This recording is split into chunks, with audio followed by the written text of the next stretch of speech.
Mastering Your Thoughts, A Journey Towards a Positive Mind. My dear friends, let me share with you today an experience that has transformed many lives.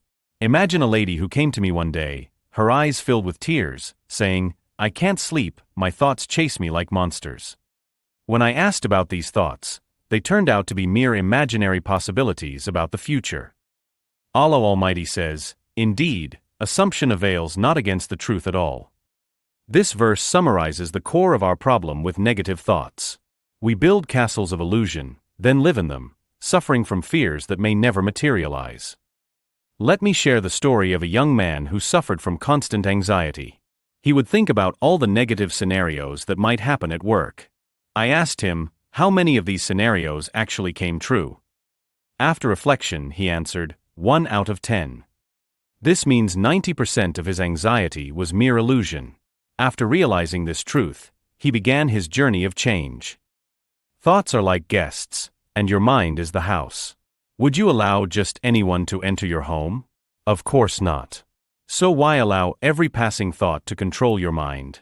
Every thought you welcome leaves an impact on your life, so choose carefully. Let's learn practical steps for controlling thoughts. First, when an anxious thought comes, stop. Take a deep breath and ask yourself, is this reality or just speculation? Most of what worries us is speculation about the future, and as the saying goes, fear of something makes it appear bigger than it really is.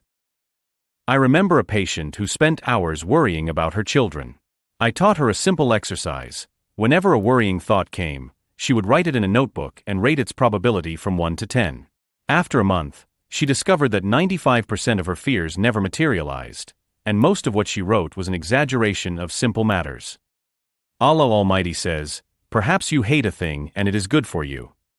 This verse teaches us that our perspective may be limited, and what we see as evil might actually be beneficial in reality. The second step is training the mind to be selective. Just as you carefully choose your food, choose your thoughts. When a negative thought comes, ask yourself, does this thought benefit me? Does it bring me closer to my goals? If the answer is no, why keep it?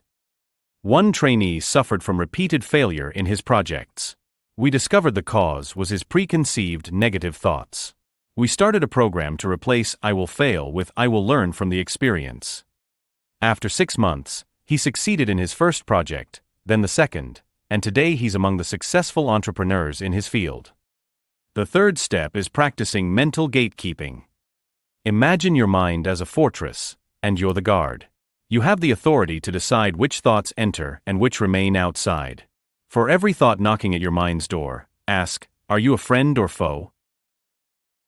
Allah Almighty says, "Indeed, Allah will not change the condition of a people until they change what is in themselves."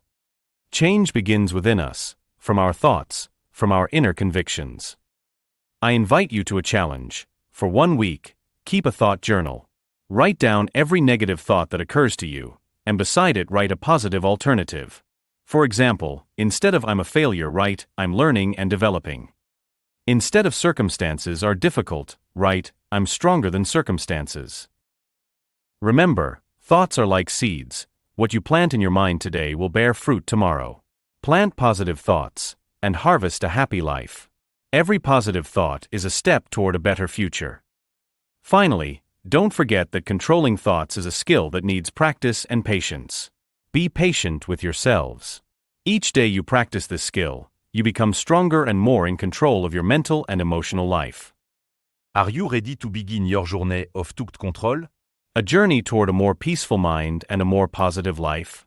The first step begins now, together toward a positive mind and a better life.